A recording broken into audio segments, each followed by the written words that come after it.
Hello friends, welcome to HB Study Hub. I hope you all are doing well.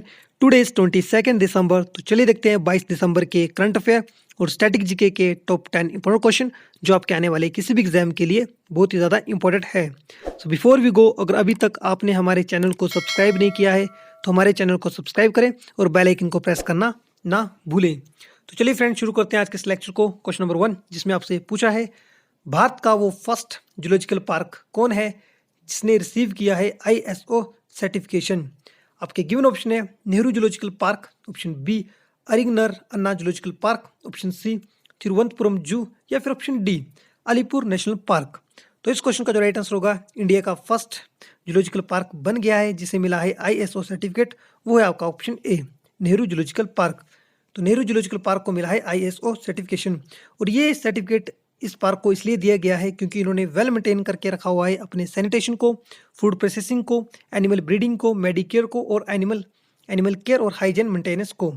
और इसके साथ ही इन्होंने friends अपने हर एक सिस्टम की, हर एक एक्टिविटी की एक डॉक्यूमेंटेशन करके रखी हुई है, जिससे जो है इस जू के अंदर जो भी एक्टिविटी होती है उसका एक प्रॉपर जो आपको प्रारूपण या आपका डॉक्यूमेंटेशन देखने को मिल जाएगी। तो इसी सिस्टम को देखते हुए जो है आईएसओ ने जो है इसे जो आपका आईएसओ सर्टिफिकेट दिया है।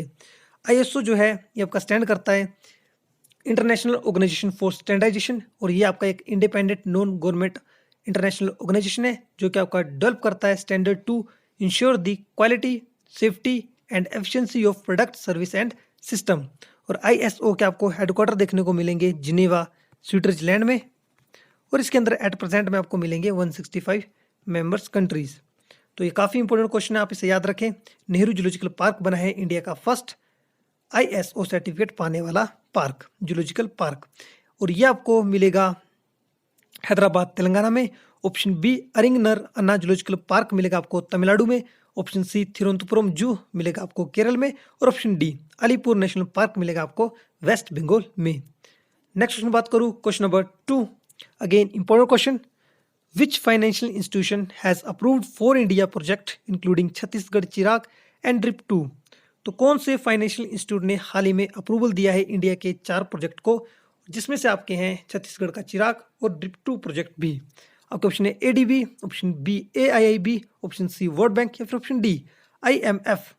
तो इस क्वेश्चन का जो राइट आंसर होगा वो होगा ऑप्शन सी वर्ल्ड बैंक। तो वर्ल्ड बैंक ने हाल ही में अप्रूव किया है इंडिया के 4 प्रोजेक्ट, और उसमें आपके इंक्लूड हैं छत्तीसगढ़ का चिराग आपका प्रोजेक्ट जो कि आपका स्टैंड करता है Chhattisgarh inclusive rural and accelerated agriculture growth project, और इसके साथ नागालैंड का enhancing classroom teaching and resource project, और सेकेंड आपका dam improvement and rehabilitation project.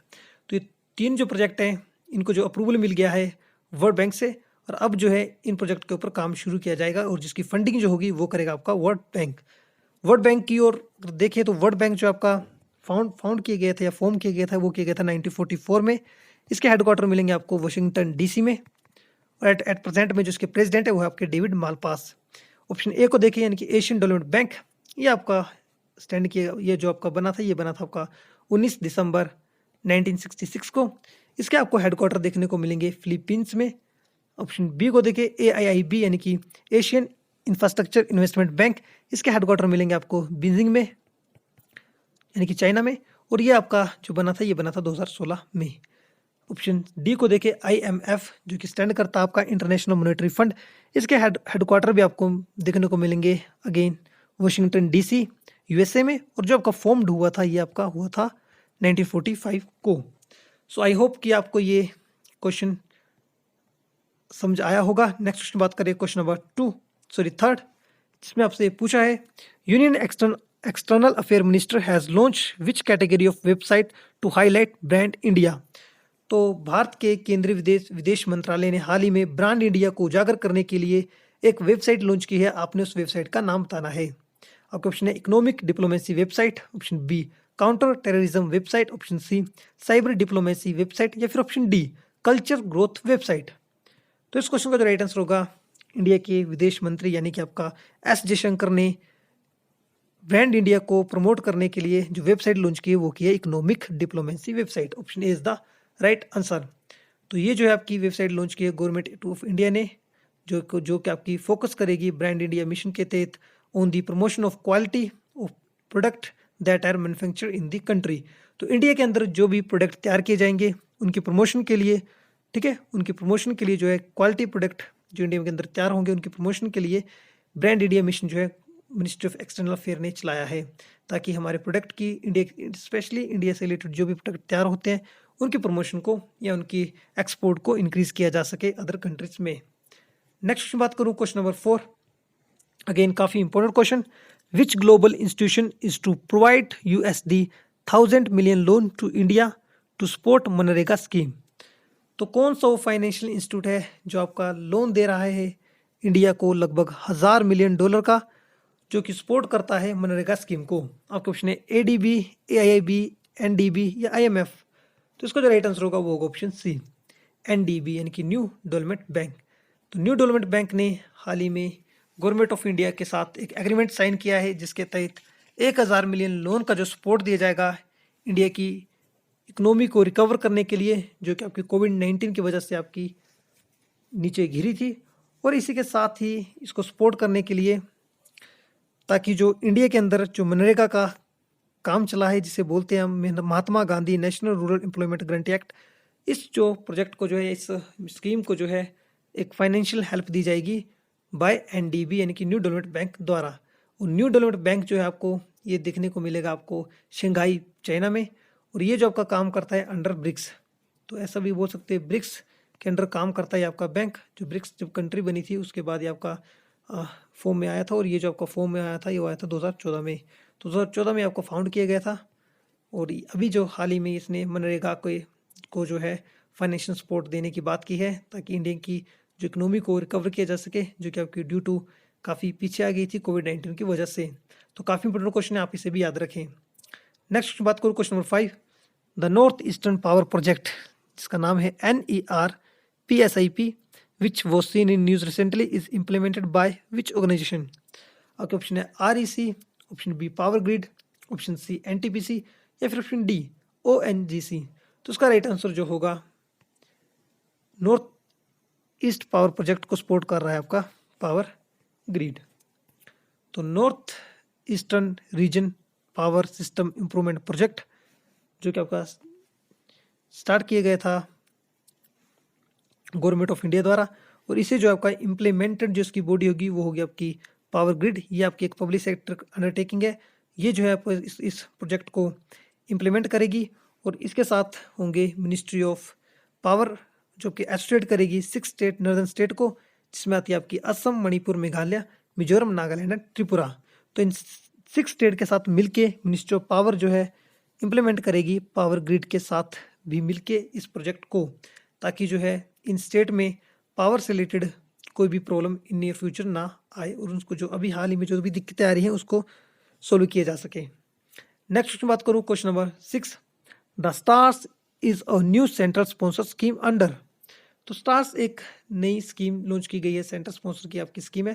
तो इसे कौन सी मिनिस्ट्री ने लॉन्च किया है? आपके गिवन ऑप्शन है department of school education and literacy, ministry of education, option B ISRO, option D department of science and technology, या फिर option D department of atomic energy. तो इसको जो राइट आंसर होगा वो होगा option A, department of school education and literacy यानी कि मिनिस्ट्री ऑफ एजुकेशन द्वारा। स्टार्स आपका स्टैंड करता है strengthening teaching learning and result for states for improving quality for education in 6 state. तो ये जो स्कीम है स्टार्स, ये हाल ही में भी इम्प्रूव करने के लिए की गई है क्वालिटी ऑफ एजुकेशन 6 स्टेट में, और उसमें से आती है आपकी हिमाचल प्रदेश, राजस्थान, महाराष्ट्र, मध्य प्रदेश, केरला एंड उड़ीसा। तो इन 6 स्टेट में क्वालिटी ऑफ एजुकेशन को इम्प्रूव करने के लिए ये जो स्कीम जो है स्टार्स ये चलाई गई है, और इस स्कीम को जो फंड कर रहा है यानी कि एड कर रहा है वो कर रहा है वर्ल्ड बैंक। तो वर्ल्ड बैंक की सहायता से ये स्कीम चलाई जा रही है ताकि इम्प्रूव की जा सके quality of education in states में। नेक्स्ट क्वेश्चन बात करूँ, question number 7, till when does the government want to eliminate the tuberculosis. तो टीबी को कब तक गवर्नमेंट ऑफ इंडिया ने टारगेट रखा है एलिमिनेट करने का? आपके ऑप्शन है 2030, 23, 25 या फिर 2022। तो इसका जो राइट आंसर होगा वो होगा ऑप्शन ए, 2030। 2030 तक जो है, सॉरी आपका ऑप्शन सी, इसका जो राइट आंसर होगा 2025। तो 2025 तक जो है गवर्नमेंट ऑफ इंडिया ने टारगेट रखा है जो हम एलिमिनेट करेंगे भारत से ट्यूबरक्लोसिस को। और और उसके लिए गवर्नमेंट ऑफ इंडिया ने एक कैंपेन भी लॉन्च किया है जिसका नाम है टीवी हारेगा देश जीतेगा। अब काफ़ी इंपॉर्टेंट ये आपका स्लोगन है, आप इसे याद रखें, टीवी हारेगा देश जीतेगा। ये आपका कैंपेन लॉन्च किया गया है to end the tuberculosis by 2025। और बात करूँ फ्रेंड्स आपका हिमाचल प्रदेश की, तो हिमाचल प्रदेश गवर्नमेंट ने टारगेट रखा है ट्यूबरक्लोसिस को एलिमिनेट करने का 2023 तक, और इंडिया ने रखा है 2025 तक। आप ये दोनों तारीखें जो है ये साल जो है वो आपका याद रखें। The next question number 8, again important question, which of the following state fall in the territorial jurisdiction of Guwahati high court. तो गुवाहाटी हाई कोर्ट के जुरिडिक्शन में कौन कौन सी स्टेट्स आपकी आती हैं? आपका क्वेश्चन है असम, मणिपुर, मेघालय, नागालैंड या फिर अरुणाचल प्रदेश। ये आपकी 5 स्टेट के नाम दिए गए हैं, आपने इनमें से बताना है कौन कौन सी स्टेट हैं जो आपकी अंडर जुरिडिक्शन आती है गुवाहाटी हाई कोर्ट के। तो इसका जो राइट आंसर होगा फ्रेंड्स वो होगा ऑप्शन डी, यानी कि असम, मेघालय, नागालैंड और अरुणाचल प्रदेश जो है वो आती है गुवाहाटी हाई कोर्ट की जुरिडिक्शन के अंडर। मणिपुर भी पहले इसमें आता था फ्रेंड्स, लेकिन मणिपुर 2013 में एक सेपरेट हाई कोर्ट यहाँ पे इन्होंने अपने लिए बना लिया। और ये जो गुवाहाटी हाई कोर्ट है फ्रेंड्स, ये आपका सेटअप किया गया था 1948 से, और तब से लेके आपका अभी तक ये हाई कोर्ट जो है इन 4 स्टेट की जो है एट प्रेजेंट में जुरिडिक्शन के कार्य को देखता है। असम की कैपिटल की बात करूँ फ्रेंड्स, वो है आपकी दिसपुर। मणिपुर की कैपिटल मिलेगी आपको इम्फाल में, मेघालय की कैपिटल आपकी शिलोंग में, नागालैंड की कैपिटल है कोहिमा में, और अरुणाचल प्रदेश की कैपिटल है ईटानगर में। नेक्स्ट क्वेश्चन नंबर 9, काफ़ी इंपॉर्टेंट क्वेश्चन है, Kiel canal connect which among the following.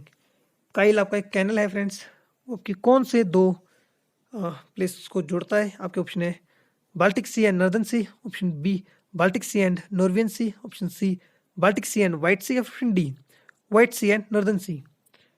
तो इस क्वेश्चन में जो राइट आंसर होगा, काइल कैनल जो आपका कनेक्ट करती है वो करती है आपकी Baltic Sea and Northern Sea को, option A is the right answer. तो चलिए फ्रेंड्स मैप के थ्रू देखते हैं काइल कैनल जो है आपके कहाँ पे है और ये आपके कैसे बाल्टिक सी और नॉर्दर्न सी को कनेक्ट करती है, उस लोकेशन को भी जानते हैं कहाँ पे ये दोनों बाल्टिक सी और नॉर्दर्न सी को कनेक्ट करती है।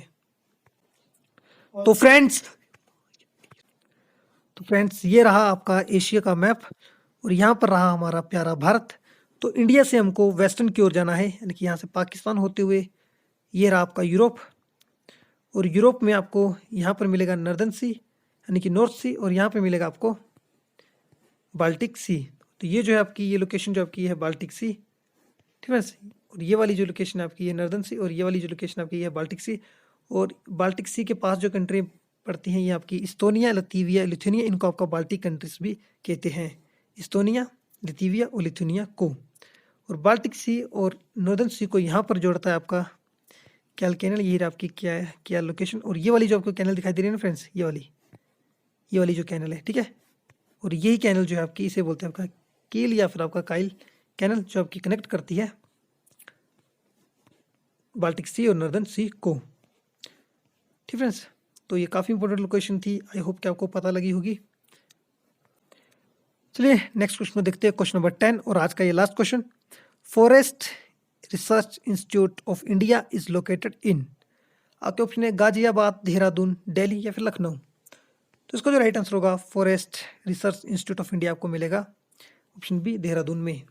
तो देहरादून में आपका लोकेट करता है forest research institute of India, और ये आपका इस्टेब्लिश किया गया था 1906 में। आप इस डेट को याद रखिए, काफ़ी इंपॉर्टेंट है। 1906 में आपका इस्टेब्लिश किया गया था forest research institute of India. तो फ्रेंड्स आज के इस लेक्चर में हमने देखे टॉप 10 इंपॉर्टेंट क्वेश्चंस 22 दिसंबर के। अगर आपको इस लेक्चर की PDF चाहिए होगी तो आप हमारे Telegram channel HP study hub को ज्वाइन कर सकते हैं, वहाँ पर आपको हमारे सभी लेक्चर की PDF मिल जाएगी। तब तक के लिए फ्रेंड्स अपना ख्याल रखें, सेफ रहें, मिलते हैं नेक्स्ट लेक्चर में, धन्यवाद।